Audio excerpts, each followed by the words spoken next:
Hola, buenas noches, bienvenidos. Acabamos de disfrutar de la película documental Con la pata quebrada, dirigida por Diego Galán, que además aquí le tenemos entre nosotros. Bienvenido. La Academia de Cine quiere rendir homenaje al periodista, crítico de cine, director, que el próximo 25 de octubre recogerá la medalla de oro de manos de esta institución en reconocimiento a una amplia y lúcida trayectoria cinematográfica y además a la contribución al cine español. Galán, además de haber sido director del Festival de Cine de San Sebastián, ha realizado documentales que recogen la historia de nuestro cine. Un ejemplo de ello ha sido la película que acabamos de ver, que lo que hace es un retrato sobre cómo ha recogido el propio cine la imagen de la mujer, desde la época de la República, o sea, desde el cine de la República hasta nuestros días. Además, ahora mantendrá un coloquio con todos nosotros y junto al también periodista y crítico cinematográfico Fernando Lara. Ambos están muy vinculados, pues han trabajado juntos, trabajaron 8 años en la revista Triunfo y han seguido colaborando en diferentes proyectos. También aprovecho para recordarles que mañana, dentro de este ciclo de homenaje a Diego Galán, proyectaremos la película Manda Huevos, a las 7 de la tarde, pues para que también vengáis y lo disfrutéis. Os dejo con ellos, muchas gracias a todos. Gracias.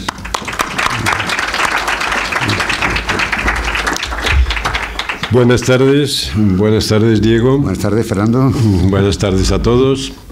Gonzalo Suárez, cuando hizo una entrevista al dictador cubano Fulgencio Batista el año 62, una vez ya derrocado el dictador, comenzó, ante el estupor de todos, comenzó con 2 preguntas que parecía que poco tenían que ver y que son las 2 mismas preguntas que te voy a hacer ahora para comenzar el coloquio. ¿Me has visto en parentesco? No, no te he visto parentesco, pero Gonzalo dice que son las adecuadas para comenzar cualquier entrevista. La primera de ellas es: ¿qué acostumbras a desayunar? Agua cerrada. No acostumbro nada, pero café con leche, por ejemplo. Café con leche. ¿Con Sí. algún bollo? ¿Con alguna tostada? Si lo hay, sí, si no, no. Vale. Y la segunda pregunta es: ¿qué tal te encuentras hoy? Más viejo que ayer. Estoy realmente envejecido por días. Tengo dificultades de movimiento, pero bien, por lo demás bien. Bueno, bien. Pues hemos hecho el prólogo recomendado por Gonzalo Suárez y vayamos a la charla, en la que por supuesto podrán participar todos ustedes después de ver este estupendo documental de montaje Con la pata quebrada. Pero me gustaría plantearte algunas cuestiones, si me lo permites, previamente, antes de que demos la palabra al público, porque la medalla de oro de la Academia te la dan por tu maravillosa aportación al cine español, por tu defensa y por tu apoyo al cine español. ¿Qué ha significado para ti el que la Academia te concediera esta medalla? Una Academia que ya te había premiado con el premio Alfonso Sánchez hace unos años por la labor de divulgación de periodismo cinematográfico. Bueno, sobre todo ha sido una sorpresa, pero un gustazo, porque cuando yo era adolescente vivía en Tánger y había un cine justo al lado de mi casa que ponía todos los días 3 películas españolas por 3,30, que era el precio de la entrada, y mi madre, por no aguantarme, me daba las 3,30 y yo me metía en el cine y me veía esas 3 películas españolas, de las cuales estrenaban una cada día, con lo cual las otras 2 las repetían 2 días más, y me las aprendía prácticamente de memoria. Me hice un especialista en Paquita Rico, cosa que no había nadie de mi edad que tuviese esos conocimientos, ¿no? Y cuando me vine a España, pues ya se me quedó esa afición por el cine español, aunque la amplié a películas que no fueran folclóricas, simplemente, ¿no? De modo que ahora, que al cabo de los años la Academia del Cine Español me dio un premio, pues es de una emoción curiosa, porque es no sé, acariciar aquella adolescencia mía tan bizarra con el cine Cervantes de Tánger. Una admirable trayectoria profesional dividida en varias etapas. Antes Marta en la presentación ya lo indicaba, una parte que es y vayamos a ellas de manera separada y, bueno, contestando como a ti te parezca. La etapa de periodista y crítico, ¿qué te ha aportado, qué te quitó, qué te motivó?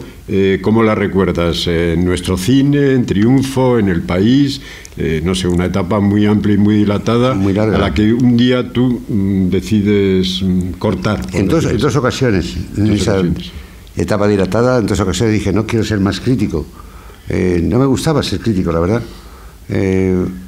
Porque tenía que ir al cine por narices a ver una película que sabía de antemano que no me iba a gustar.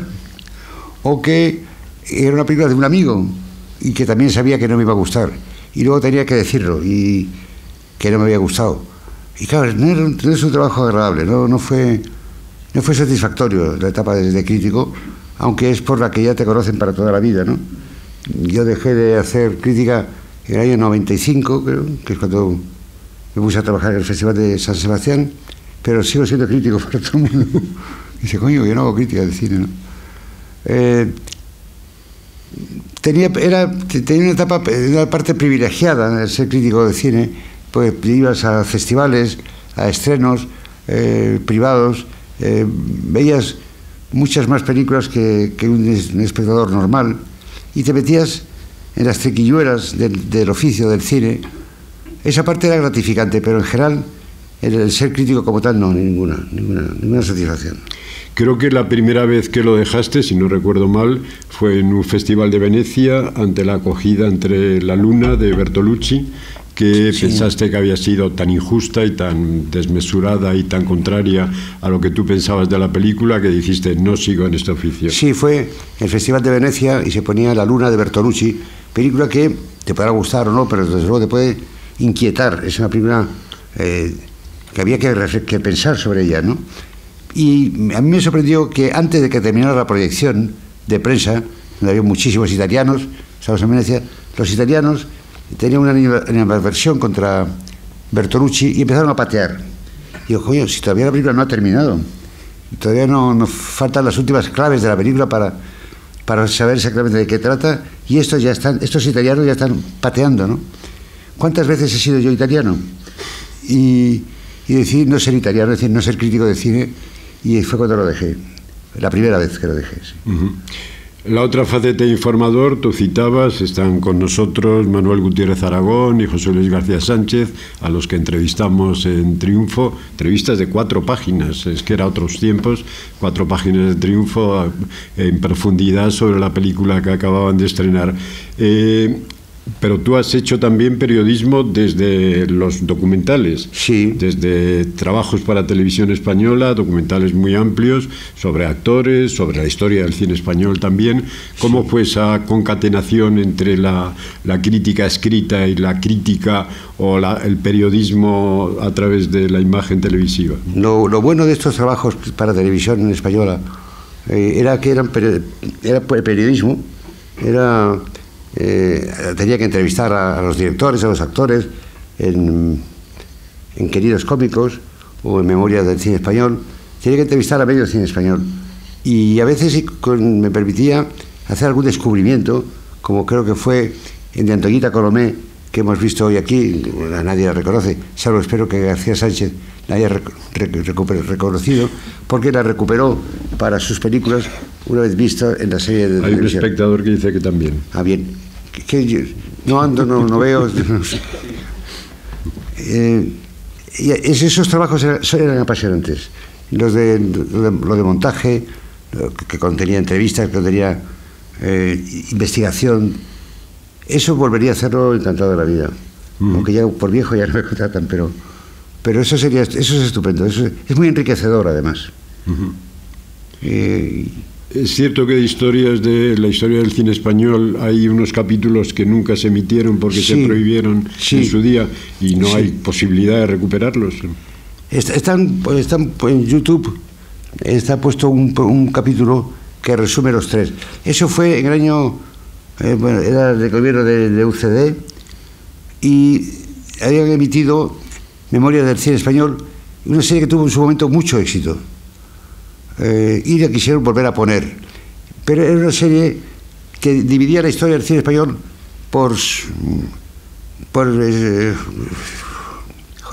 era el cine histórico, el cine religioso. Por género. Por género, gracias. El cine folclórico, los niños prodigios. Había géneros.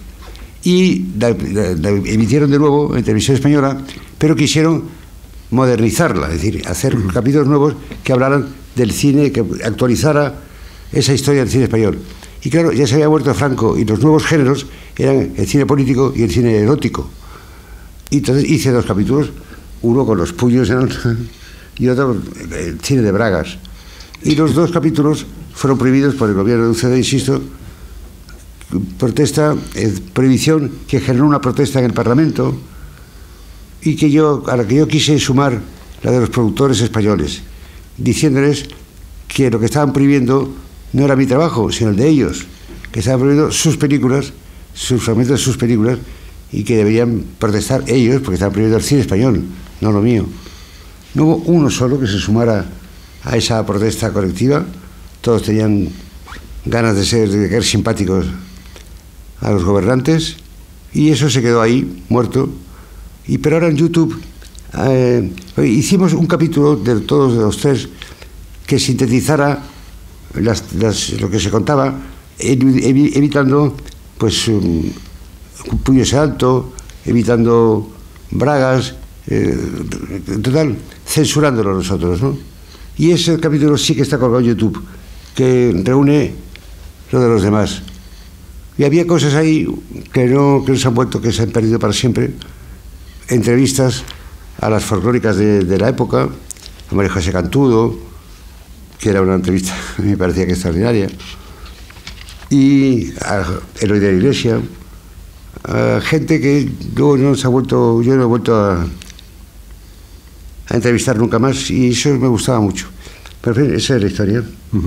Unido a ello también la publicación, la redacción y publicación de libros sobre figuras del cine, o sobre uno de ellos, quizá el más famoso, sobre el Festival de San Sebastián, Jack Lemmon nunca cenó aquí, que es un libro realmente magnífico sobre la historia del festival. ¿Cómo vas desarrollando paralelamente tantas cosas? Te voy a decir que escribir un libro no es cualquier cosa, y escribes sobre Saura, y escribes sobre un montón de directores, e incluso alguno conmigo, etcétera. Sí, tú y yo hicimos uno juntos que se llama 18 españoles de posguerra, que eran entrevistas a 18 españoles, a 18 autores de cine, de teatro. Bueno, no es todos a la vez, es decir, si estoy montando un documental no estoy escribiendo un libro a la vez, eso no soy un pulpo. Pero sí te puedes dedicar a un solo tema, y te sale. El libro de Jack Lemmon, que nunca cenó aquí, que era una historia del Festival de San Sebastián, del que me acababa de ir, y era que no quería que se quedara en el salpicadero las historias que mucha gente no entiende o no sabe qué ocurre con los festivales, como tú sabes muy bien. Y entonces dije, bueno, que no se olvide, que no se pierda, que no se vaya por la alcantarilla estas historias que han ocurrido durante el festival, ¿no? Ese fue Jack Lemmon que hace aquí, pero efectivamente hay otros libros diversos sobre Fernando Ferran Gómez, por ejemplo, o uno que a mí me gusta mucho, con conversaciones de Fernando Ferran Gómez y Eduardo Arroteglen, los dos peleándose por ver quién era el más agresivo, el más misógino de los dos. Era muy divertido. Bueno, y un montón de directores. Sí. Y sobre Pilar Miró, y sobre Jaime Armiñán, y sobre Pilar Miró, sí. Sobre Saura en diversas ocasiones. No, a mí siempre me asombraba desde los tiempos de Triunfo, y lo digo por lo que tú citas de que no eras un pulpo, sino que ibas intermediando cosas, pero tenías una gran capacidad prolífica, es decir, siempre has hecho muchas cosas al tiempo, muy bien y muy deprisa, y eso siempre me parecía admirable, mientras yo era mucho más lento y más pesado, vamos. Tú fíjate lo que te hace pagar todo eso, que ahora está cojito, ¿no? El libro de Pilar Miró fue, bueno, éramos muy amigos de Pilar, y fue un día su hijo, cuando me dijo, ¿por qué no escribes un libro sobre mi madre? Y así me entero de quién fue. Y aquello me impresionó tanto que dije, claro, y ese fue el tema del primer capítulo, como el hijo me pide ese encargo. Pero además me ofreció toda la documentación que tenía en su casa y que no había ni abierto, que era, por ejemplo, un diario de la madre. Pilar Miró llevaba un diario. No lo sabíamos, yo nunca en mi vida le había oído hablar del diario. Y leyendo el diario, que me costó trabajo leerlo porque me daba apuro, ¿no? Me daba como vergüenza incluso, descubrí una Pilar Miró distinta completamente o muy alejada de la que habíamos conocido en trato directo, ¿no? Ese libro le tengo mucho cariño. Bueno, sí, hablamos de todos, son muchos. Muchos. Entremos en la parte del Festival de San Sebastián. 2 etapas, una decena de años en total, además de asesorías, colaboración con equipos de dirección. ¿Cómo lo ves ahora, al cabo de los años, ese trabajo tuyo en San Sebastián? Que consiguió revitalizar el festival y ponerle en categoría A, que la había perdido antes de tu entrada. Sí, yo recuerdo con mucho cariño la primera etapa, antes de dimitir, porque el festival lo querían cerrar.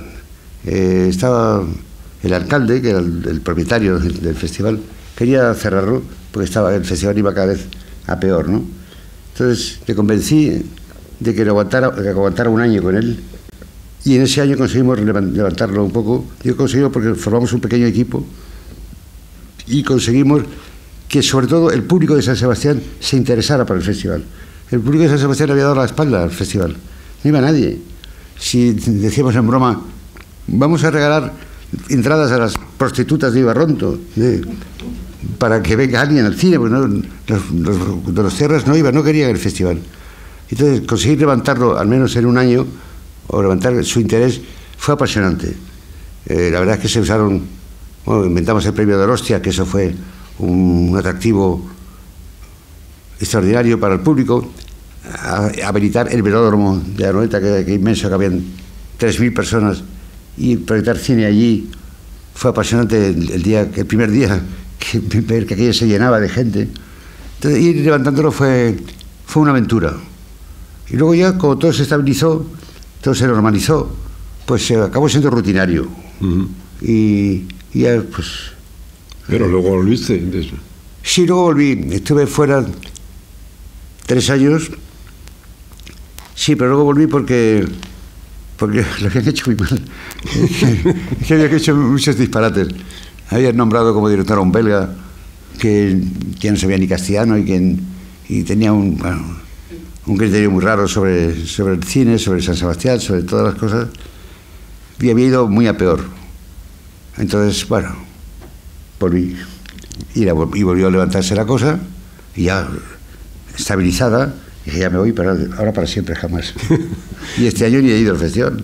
No, pero yo sí he ido, volví ayer por la noche, y lo que dices del público es espectacular. Quiero decir que es que el problema es entrar en las salas, sí, por la cantidad de público que hay en cada una de las sesiones, aunque sea con una película experimental indonesia. Sí, es igual, sí. El público de San Sebastián es absolutamente fiel.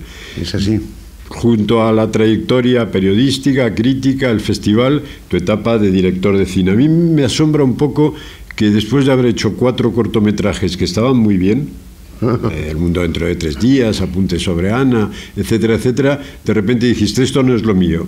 Y pese a luego tratar, como has dicho, con tantos directores, con tantos actores, hacer una serie sobre ellos, dedujeras que lo tuyo no era el cine de ficción, que era el documental. Bueno, ¿por qué ese corte tan abrupto? Porque los vi. Vi los cortometrajes que había hecho. Dije, esto es malísimo, esto es espantoso, esto no hay quien lo vea. Y decidí no hacer ninguno más. Y hasta hoy, muy bien. Y yo creo que es de agradecer, ¿no? Otra mucha gente tiene que haberlo hecho también. Es que no podía ser. Y de los tantos documentales como has hecho, aparte de las series de televisión que hemos citado, documentales luego sobre Eli Bernayer, sobre Pablo del Amo, sobre Pilar Miró, etcétera, etcétera, ¿con cuál de ellos te has sentido más identificado? Y con eso entraremos ya en Con la pata quebrada. Pues es probable, no sé, la verdad, cada hijo tiene su especial cariño, pero yo creo que el de Pilar Miró, el documental sobre Pilar Miró, porque en la base del documental era una entrevista que yo le había hecho para un programa que no se emitió nunca, y fue una entrevista muy larga con Pilar, en la que ella estuvo especialmente sincera, cómoda, relajada, y habló de todas las cosas que le habían pasado en su tortuosa vida, con mucho relajo. Fue una entrevista, yo creo que única, por Pilar. Y luego, para hacer un documental y partir de esa entrevista, que conseguimos que nos la dejaran, fue apasionante. Yo creo que es un buen documental porque ella lo lleva muy bien, ella lo conduce muy bien. Pero vamos, puedo ser injusto con respecto al de Pablo del Amo, que fue otro documental que lo rodábamos cuando él se estaba muriendo prácticamente, ¿no?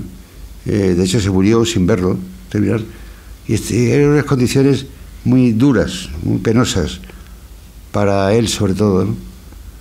Pero se le tengo un cariño especial el de Pablo del Amo también, pero en eso, cariño se le tiene a todos. Vayamos con La pata quebrada. ¿Cómo se te ocurre hacer este montaje de secuencias, esta búsqueda sobre la imagen de la mujer en el cine español desde la República hasta el año, la película es del 2013, que se presenta en el Festival de Cannes y en una sesión especial y acogida espléndidamente, y luego tuvo el premio Platino, ¿no?, a la mejor documental iberoamericano?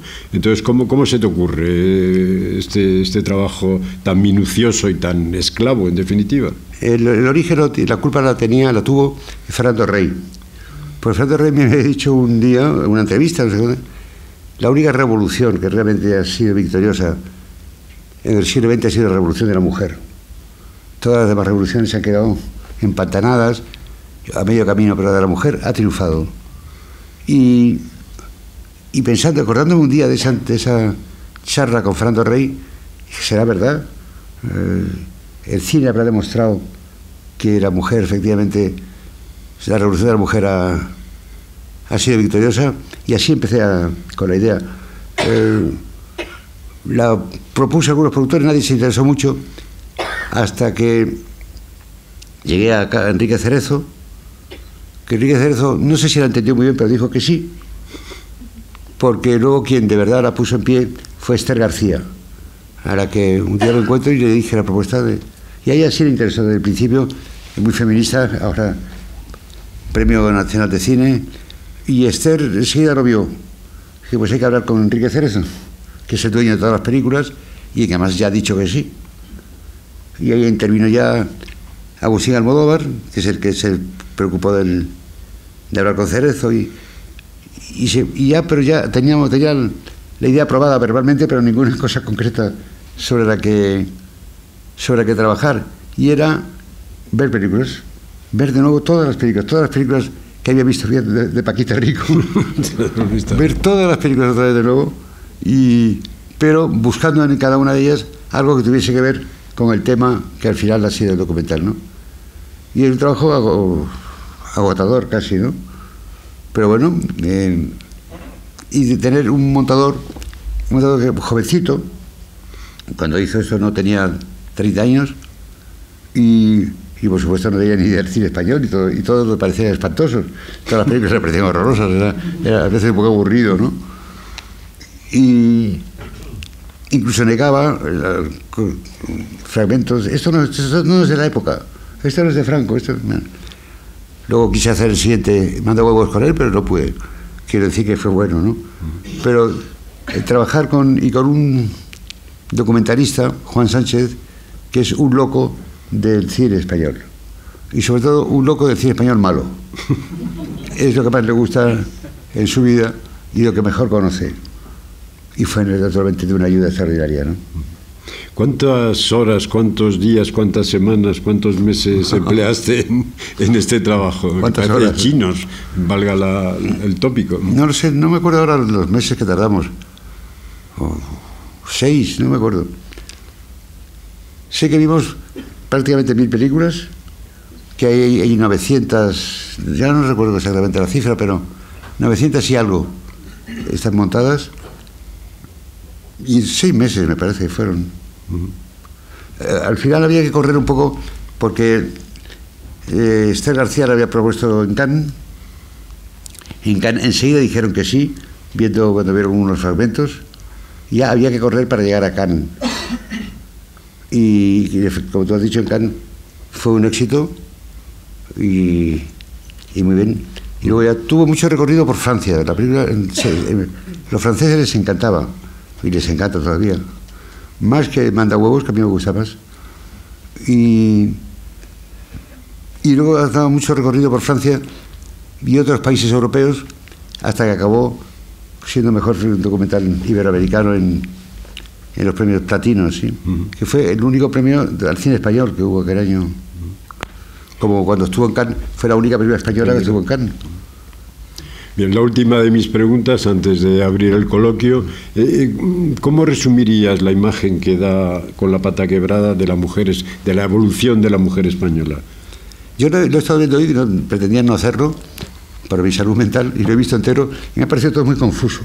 Y no sé si al final se queda una imagen, pero yo creo patética. Yo creo que queda una imagen de España horrorosa. No es tanto de la mujer como del país. Es así como en Mandahuevos ocurre lo mismo, ¿no? Que es lo que queda reflejado, es lo triste, el triste país que hemos tenido y que seguimos teniendo de cierta manera, más que la mujer en sí. Bien, lo prometido es deuda, y hay una pregunta del señor que ha visto las películas de Antoñita Colomé. Sí, Diego, quería preguntarte, cuando estabais haciendo el montaje de la película, ¿hubo mucho material? Muy parecido, no me entero de nada. Perdón, que cuando estabais haciendo el montaje final de la película, ¿hubo mucho material de films de los años 20, 30, 40 o 50 que por mal estado de conservación en imagen y sonido no pudierais incluir en la película en el montaje final? De los años 20 ninguno, porque no tratábamos los años 20, empezaban los 30. Sí hubo algunos casos, pero no demasiados, la verdad. Y hay algunos que están montados y no son buenos, no tienen buenas condiciones. No, hay algunos no se pudieron poner, efectivamente, pero muy pocos. ¿Más intervenciones? Están todos dormidos. Yo no me privo de la opinión o del parecer tanto de Manolo Gutiérrez Aragón como de José Luis García Sánchez. Ya que están aquí, por favor, que digan algo, que se manifiesten, como él suele decir. Espera, que llegue. Dejo a Manolo lo de... Dejo a Manolo la parte ingeniosa y eso. Y yo lo que os sugeriría, ya que estáis los dos aquí, y sois probablemente las dos personas independientes con más capacidad para hacer lo que voy a decir, ¿por qué no os encomienda la televisión española la continuidad del programa que hay ahora y que lo van a quitar? El programa de por las noches lo van a quitar. Eso parece, sí. La razón es porque no hay películas, porque las películas, encontrar una película, los derechos de una película es una aventura terrible. Quitando las películas de Cerezo, que son las que ponen, y las de Frade. Y la de todos los demás. Bueno, yo lo que digo es, ¿por qué no hace aquí, no hay nadie de televisión aquí? Que uno que mande mucho. Que os den ese programa, porque creo que lo haréis de puta madre los dos. Yo tengo que aclarar. Aparte la película es cojonuda, ¿eh? Vaya opinión. Con respecto a lo de Cerezo, no es cierto que solo pongan las películas de Cerezo en el programa Historia de nuestro cine. Lo que ocurre es que Cerezo es dueño prácticamente de toda la historia del cine español, y lógicamente es el que más vende, o que más películas suyas hay en este programa, pero no es el único, no es cierto. Eso ya lo he oído varias veces y voy a coger un lápiz y un papel y apuntarme a los productores, porque hay alguno que protesta porque no les compran sus películas. Hay muchos que protestan, claro. Bueno, pero los que no tienen los derechos. Ah, bueno, claro. Los que no tienen los derechos es lógico que protesten. Bien, solo quería matizar, José Luis, que no desaparece el programa totalmente desde octubre, pasa a ser semanal con 2 películas, que son los viernes con un coloquio y con una presentación intermedia, pero son 2 películas a la semana en vez de las 5 que tenía anteriormente, pero el programa sigue funcionando. Manolo, te toca. Bueno, fíjate que 4 días os quedan para vosotros. Si no quiero trabajar.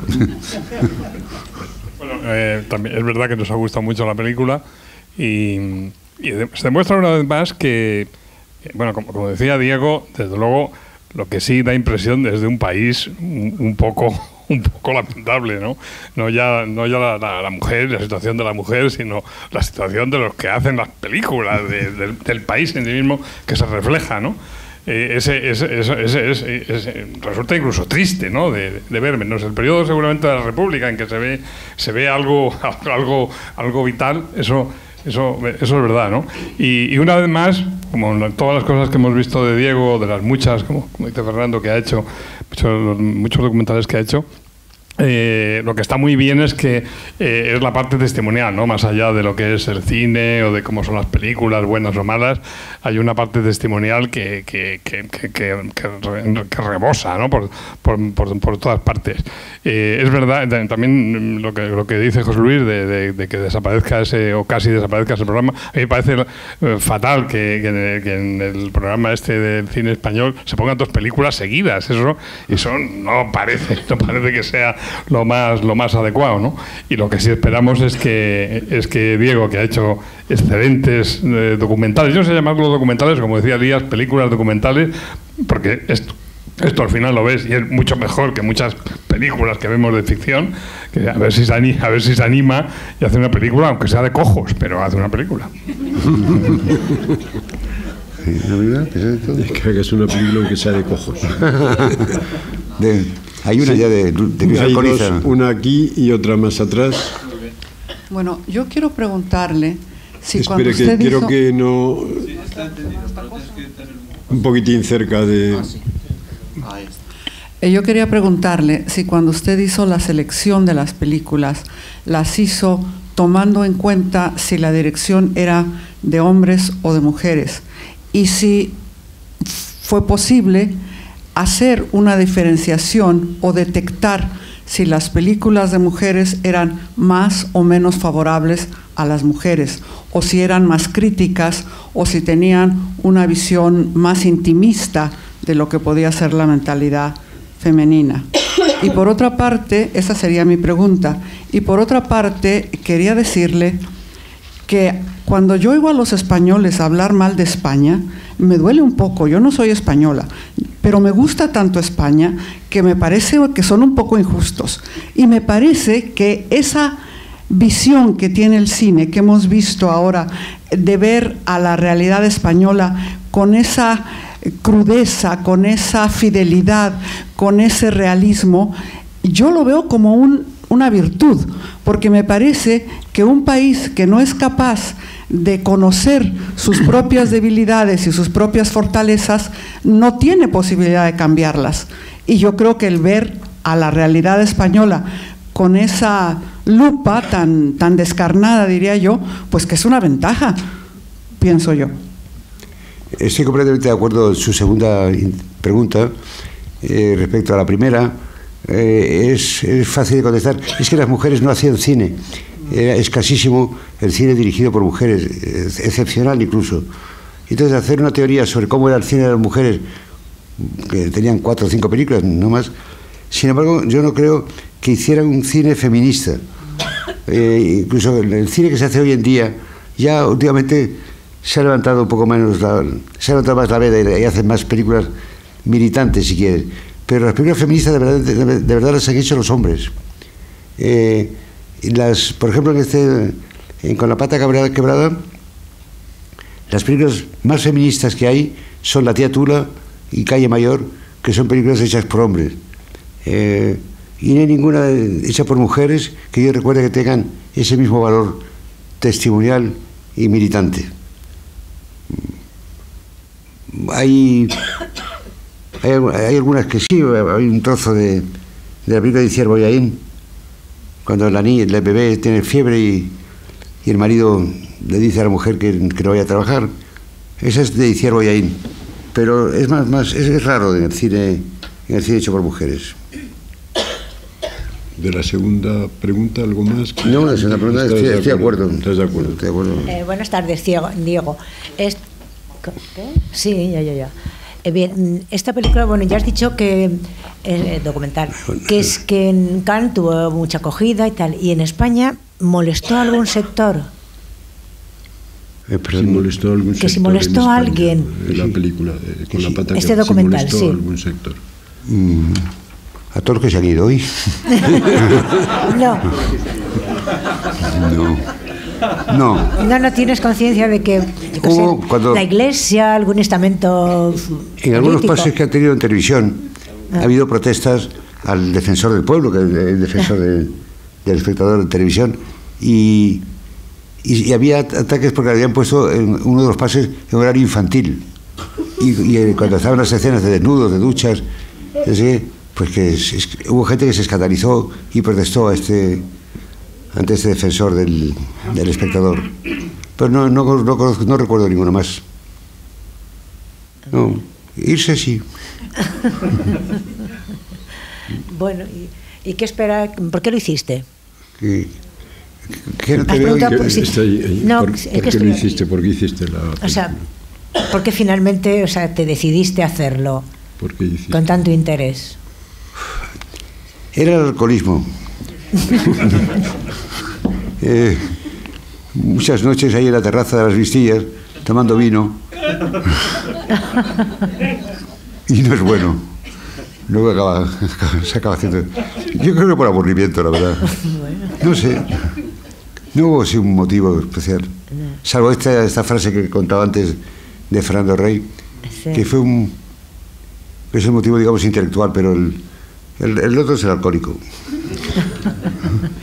De todas formas, en la película documental, como decía Elías Querejeta y recordaba Manolo Gutiérrez, en tu película documental sí se ve un tratamiento evolucionado de la mujer y una mujer distinta. No es la mujer de los años 40, con la sección femenina, con las consignas de Falange, etcétera, que la mujer mucho más liberada, mucho más empoderada, como ahora suele decirse, mucho más volcada en un trabajo, en unas actividades no puramente caseras. Eso se ve en la película. Y es que eso ha ocurrido, es que eso es lo que es la realidad, ¿no? De ahí viene la frase de Fernando Rey, que era una... de la revolución feminista. Que es la única revolución que había ganado ha sido la revolución de la mujer. Evidentemente, de la sección femenina en nuestros días ha evolucionado la mujer, el país, y está desaparecida la sección femenina. Y se ha vuelto la Pilar Primo de Rivera.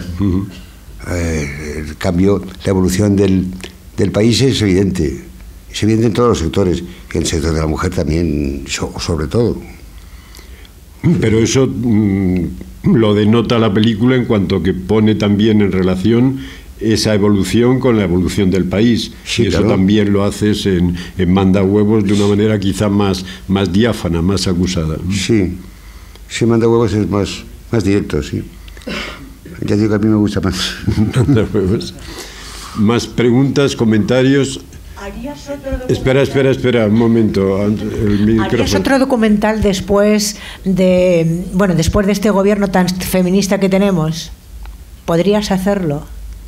¿Otro documental sobre eso? No, en este momento con un gobierno tan feminista, si harías un documental similar. Sí, ¿por qué no? Pero no sé si ha cambiado mucho el cine en ese aspecto. Aquí se trata de cómo lo ha visto el cine, ¿no? Sí. Pues lo haría encantado. Pero no sé exactamente si habría algo que añadir con este gobierno tan feminista, tan femenino. Es tan femenino. No lo sé. Aparte de que no sé si me daría tiempo a terminar el documental antes de que acabaran todos en la cárcel, no sé. La marcha que llevan.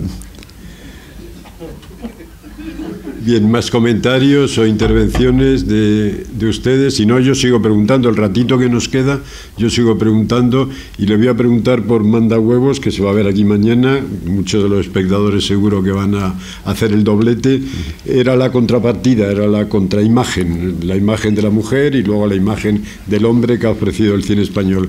¿Qué diferencias sustanciales ves desde el punto de vista de tu trabajo de montaje y desde el punto de vista de la evolución de las mujeres y de los hombres? Es que yo creo que lo de qué es el punto de vista del hombre en Manda Huevos es algo que te inventas, no que me inventé yo, pero no es cierto, no responde a la verdad. No es esto es sobre las mujeres y Manda Huevos es sobre los hombres. Es una manera de vender el producto, ¿no?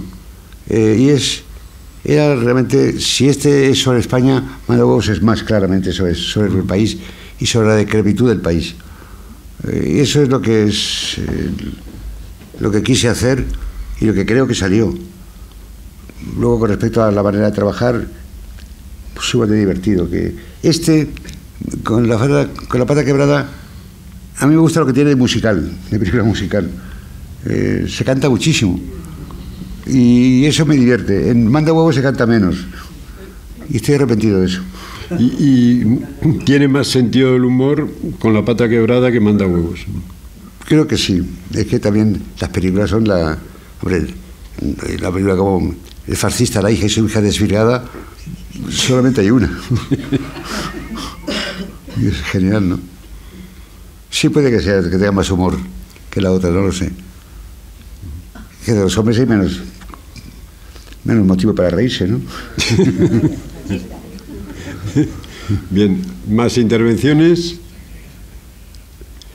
De alguna manera, en todo este proceso tuyo de trabajo, en las diversas facetas que hemos ido comentando, has tenido una dedicación al cine español de una manera especial, has tenido un trabajo crítico en profundidad, has tenido diversas maneras de expresarte. ¿Ha valido la pena, Diego? Sí, claro que sí. Claro que ha valido la pena y sigue valiendo la pena. Lo malo es que yo solo soy español y no puedo hablar más que del cine español. Vamos, hombre, me gustaría que en vuestras películas pasara lo mismo. Sí, ha valido la pena. Sí, ha valido la pena mucho, sí. No, y dices lo de otras sociedades. Yo recuerdo que a raíz del éxito de la película en Cannes, creo que te propusieron o te sugirieron hacerlo con el cine francés y con el cine mexicano también. Sí, exactamente, sí. A mí el cine mexicano me apetecía muchísimo, ¿no? Pero lo tiene que hacer la gente de su país. Este tipo de trabajo tiene que ser un francés de Francia y un mexicano de México. Aunque el cine mexicano se puede conocer bastante desde España y es insuperable e inimitable, ¿no?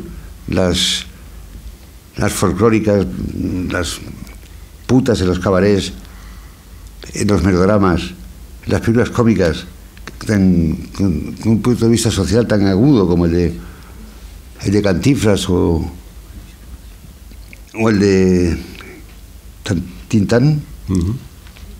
Ya me hubiera gustado, pero intenté animarles un poco y decir, bueno, yo si queréis colaboro. Bueno, esto da mucho trabajo y la gente no quiere, y mucho menos en México, que está tan lejos. Tú llegaste a hacer uno de los cortos que componían Hay motivo. Sí. La película que se hace, digamos, contra el gobierno de Aznar, después de toda la polémica sobre la participación española en Irak. Ahí tuviste una actitud política muy directa, era un trabajo directo de denuncia de una serie de situaciones a través de una treintena de cortometrajes. Sí. ¿Lo harías igual ahora o te implicarías tanto ahora como en aquel momento? Sí, claro. Es que a mí implicarme fue fácil porque el proyecto de los 33, me parece que fueron los documentales que formaban el Hay motivo, no se pudieron proyectar, no se vieron en una parte por la matanza de Atocha, de las bombas. Se interrumpió. Entonces yo, que estaba en la organización de este Hay motivo, comenté que era necesario fechar esos 30 y tantos documentales, fecharlos para que se pudieran ver en otro momento a lo largo de la historia, y lo que había que hacer era un documental sobre los días que hubo entre las bombas y las elecciones, que fueron 3 días en las que el gobierno de Aznar estuvo mintiendo sin parar en televisión constantemente, ¿no? Y entonces, eso fue lo que hice, contar esos 3 días en 10 minutos. Y la verdad es que fue muy doloroso hacerlo, pero muy satisfactorio desde el punto de vista de que lo ves ahora y dices, bueno, está bien esto, ¿no? Y además tuve la suerte de contar con la colaboración de Ferran Gómez, que puso la voz en off. Y claro, cuando alguien como Fernán Gómez te dice no a la guerra, no a la guerra, te impresiona mucho, ¿no? Y aquello fue muy afortunado contar con él. Pero es que el motivo de mi participación fue a posteriori. De hecho, hay DVDs en los que no se incluye este trabajo, este epílogo, porque estaba hecho tarde, ¿no? En cambio, otros DVDs sí lo tienen. Los que busquen que hay epílogo, ¿eh? El epílogo es mi parte. Era lo tuyo, el epílogo. Sí. Y sobre todo creo que está bien. Es decir, que lo resume muy bien lo que pasó en esos días trágicos. Que las calles se llenaban de gente y en televisión estaba, ¿cómo se llama el ministro de Interior aquel? Aceves. Era tremendo. Era tremendo Aceves. Mintiendo sin parar. Bueno. Bien, nos quedan 5 minutos. Aprovechen la ocasión para hacer alguna intervención final o algún comentario, porque si no yo voy a terminar con 2 preguntas. Y es mejor que la... ¿Que ceno? No. Esas ya no estaban en la... Sí, no vamos a repetir las mismas personas porque seguro que hay otras que quieren plantear alguna cuestión. ¿Seguro alguna...? Sí, no, quiero solamente una cosa. ¿Harías un documental sobre Cataluña? ¿Perdón? Si harías un documental sobre Cataluña. No sé catalán. Bien, entonces, si no hay más intervenciones, y lo repito por última vez, mis 2 últimas cuestiones. Tú sigues manteniendo una columna en El País, Cámara Oculta, que sale más en la digital, en la edición digital. Solo en la digital. Bueno, es una pena, antes salía en la papel, sí. de impresa, a quienes nos gustan los periódicos en papel, lo echamos en falta y tenemos que ir a la edición digital. Este premio de la Academia, después del Alfonso Sánchez que recibiste, esta mejoría en tu salud, que es evidente después de haber pasado una etapa un poco fastidiosa, ¿te va a animar a hacer otros proyectos, otras iniciativas, otros trabajos? Ojalá. Pero sí, demasiado dormido. Pero lo de la cámara oculta en El País, que sale los viernes mañana, me mantiene vivo, También escribes en Turia, de Valencia, por ejemplo. Ya lo he dejado. ¿Lo has dejado lo de Turia? Ya lo he dejado Turia, sí. Lo siento. Lo siento porque nos turnábamos. Él escribía una semana y yo otra. ¿No te has enterado? Joder. No. Qué barbaridad, vaya seguidor. No, porque desde el mes de julio las secciones estaban paradas, tanto la tuya como la mía. Ah, debe ser eso, entonces. Claro. El caso es que no escribo. Sí me gustaría. ¿En qué? ¿Hacia dónde? ¿Hacia otro trabajo documental como estos, de montaje? Es que ¿hacia un documental sobre una figura del cine español, un actor, un director? ¿Hacia dónde te encaminarías? ¿Tú qué propones? Yo pregunto, tú contestas. No tengo ningún objetivo de momento, ¿no? No. Podría estar hablando con Diego horas, como he hecho muchas veces a lo largo de mi vida, pero le voy a poner en un compromiso al final, para fastidiarle un poco, ¿no? Que no quede la cosa tan amistosa. Con toda tu visión del cine español, y ahora que está de moda porque es el aniversario de la Exposición Universal de Bruselas, cuando se eligieron las mejores películas según un 100 y pico críticos o expertos que eligieron en aquel momento el acorazado Potemkin, referido al cine español, sin que poner las mejores, sino las que más te han llegado, las 4, 5, las 3, las que quieras. Quitamos las de Manolo, las de José Luis, las de Patricia, para que no te sientas comprometido. Me has dejado sin película.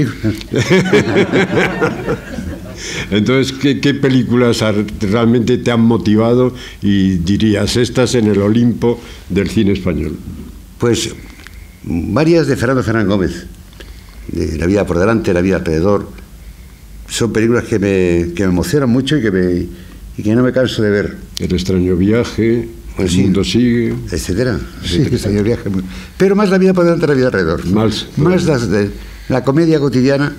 El extraño viaje, una película magnífica, y El mundo sigue. Pero a mí me gustan las películas de los sainetes.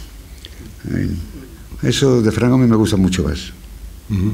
¿Alguna más de otro director? Bueno, hombre, es para ponerte un poco en apuros. Pero igual no tenemos ya tiempo, ¿no? Sí, queda un minuto.